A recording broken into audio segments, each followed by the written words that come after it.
The problem is with that is, we don't blame ourselves. We don't accept what our ancestors did for us to be in this position. So if we're at the UN asking for freedom, it's like we want to go over Yahweh Shai hand like, oh, we never deserve slavery. Brother, we deserve slavery, brother. We growing man, I'm not even going to go over Isaiah the 1st chapter. The Most High raised up son and he rebelled. Some of us, if our kids do that, we put our kids to death. You understand me? If what we do to the Most High, laws, statutes, commandments, judgment, if our children do that to us, we kill them. Because we being the children, if we see our child bringing a heathen or our son go murder, we might can't go lynch him ourselves. Much less what as a nation we do to the Most High. Slavery was just. Until the Most High deliver us, it's still just. So I'm not going to ask the white man for freedom when the Most High put us here for what we do. So we have to, that's why Hosea 5:15 stated, I'll go and return to my place until we acknowledge our offense. Or we acknowledge that we're a sinner, and that we go against the greatest superior power on this earth. We're not acknowledging that. I want to quote a couple of scriptures too about obedience and who's going to save and all that. But first thing we have to acknowledge that we sin. We have to acknowledge that we turn our back at the fountain of living water. We did. Can? All right, brother have a precept. It's 1 Kings 8 and 47.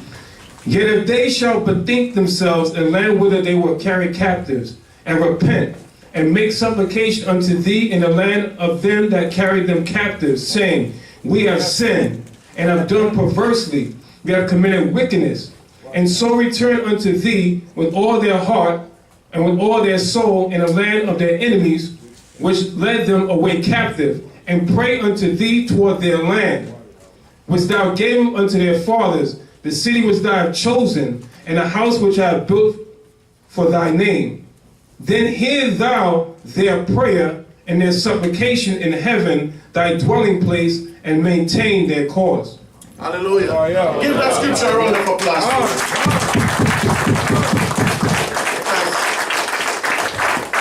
You see where brother man come in? Because when I get the text, the only person I show was Shalom. And I never have this precept in my head. But you see, can't bring it out. The Most High said when we acknowledge our offense and turn to Him, Yahweh Masharah Yasharahla, then He going to hear us. Read the scripture, say go to the white man and ask for freedom. When we get next slogan said the saints shall take the kingdom. So when did we lose that? We go to Israel and brother said, oh, they want us to go to the UN and ask for $1 million. To do what? $1 million for all what the white man do to us in slavery. You going to give me back $1 million and I forget about that? He keep his $1 million and we wait. We'll talk to the Most High. Right? We'll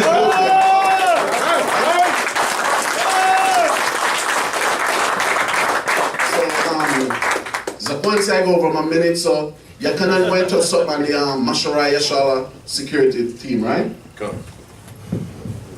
All right, Shalom. Shalom. Shalom. Hallelujah. Hallelujah. Hallelujah. Hallelujah. Give me the book, Obadiah, Exodus 15 and 3. We're going to get straight to the point. Not going to delay too much longer. But we are all security in our own right. We are all protective services in our own right. Every time we go out there and put our lives on the line, we're the Israelites. We're the only ones that do this.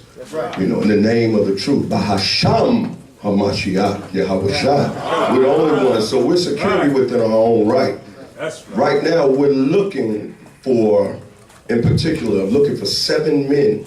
And we can get with your elder and some of the elders of the prospective schools, looking for 7 dedicated men to be a security at these summits at Masharah Yasharahla. And the name of the security, the acronym is MOW, which are Men of War, because this is grown man's business. You know it. Like I said, when we go out there, we put our lives on the line. We don't know. There's no greater love, because the great love is what we want to experience, is that a man will give his life for his friends. And the brotherhood and coming together, the Zephaniah 2 and 1, the Psalms 133, that's what it's all about. I don't think it's any of you brothers here that when you go out there that you don't think when you leave to go teach this truth that I may not come home. I may not see my wife, Maisha. I may not see my children. You know I do. And it's an honor to leave as a warrior and stand for truth and to even leave for the sake of truth. That's what it's all about. Like Zaquan Thawam, bro, it's about getting to the kingdom. So we're looking for dedicated men that walk in righteousness, not hypocrisy, because we can't have sin in the camp. You see what I'm saying? It affects everything. What they brought out, what Shalimar brought out, what Kahan brought out during the Shabbat service, it was beautiful. Because what it did, when you go into the Torah portion and you look at the details of keeping the Ta'arah, what it did, it got us familiar with being separate. Separate from what? From sin. Separate from contamination. You know, there was always physical application to convey spiritual truths. And a lot of people under the misnomer that, oh, he's just going to give you spiritual power, it's just going to drop out the sky. Throughout the scriptures, he told Abraham, leave. Then something happened. There was something physical. He tells you to study. You still got to do something. So people that think that, well, you don't have to train, you don't have to have no security, he's going to give you spiritual power, you'll be the last one to get it. All right, if you don't train, the spirit is going to move on what is there and what has labored. That's what doctrine is. Doctrine's a discipline. And that's one of the things that we lack as a nation. Discipline. Exodus 15:3. The book of Exodus, chapter 15 and verse 3. The Most High is a man of war. It doesn't get any more grown man business than that. That's right. That's grown man business. All right? So with that, give me the book of Jeremiah 51, 19 and 20.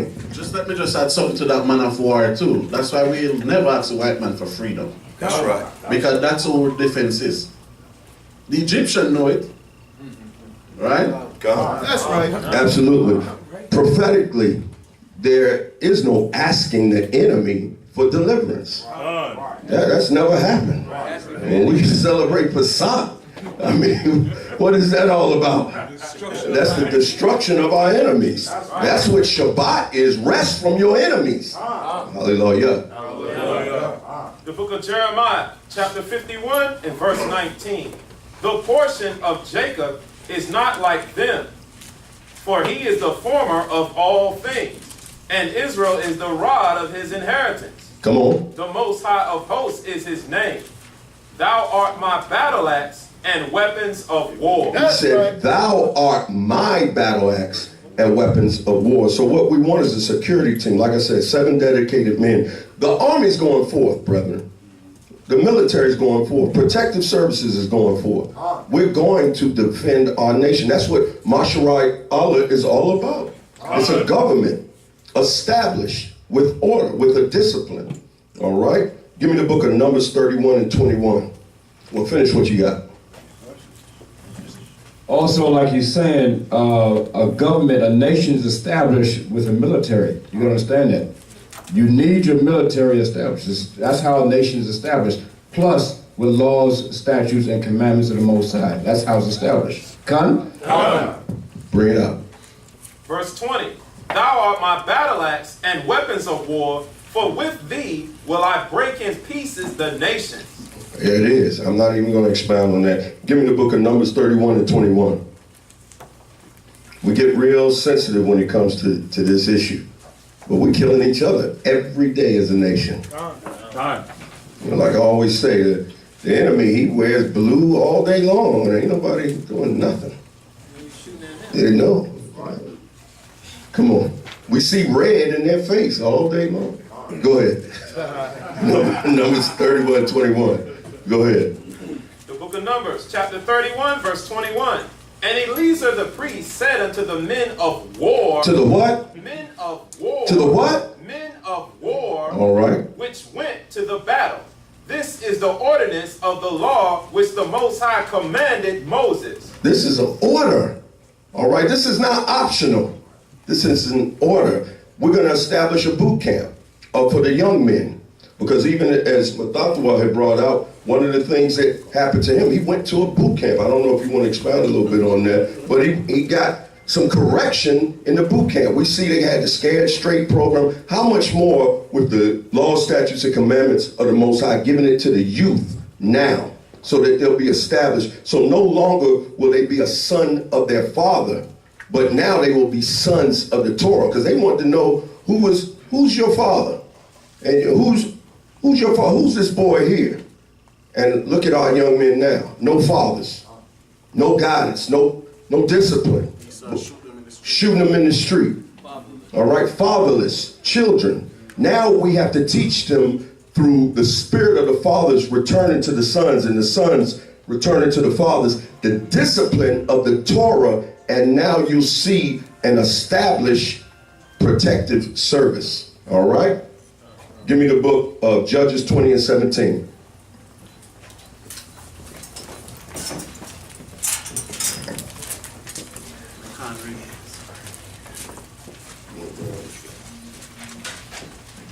So Numbers 21 verse 14. Wherefore it is said in the book of the wars of the Most High, what he did in the Red Sea and in the brooks of Arnon. Books of war. So we know that he's a man of war, and he's establishing Yasharahla as his battle axe. Go ahead. Book of Judges. Judges 20 and 17. Book of Judges, chapter 20 and verse 17. And the men of Israel, besides Benjamin, were numbered 400,000 men that drew sword. All these were men of war. All these were men of war. All right? So we're looking, like I said, for men with discipline. There cannot be any sin or compromise within the camps. Give me the book of Deuteronomy 20 and 8.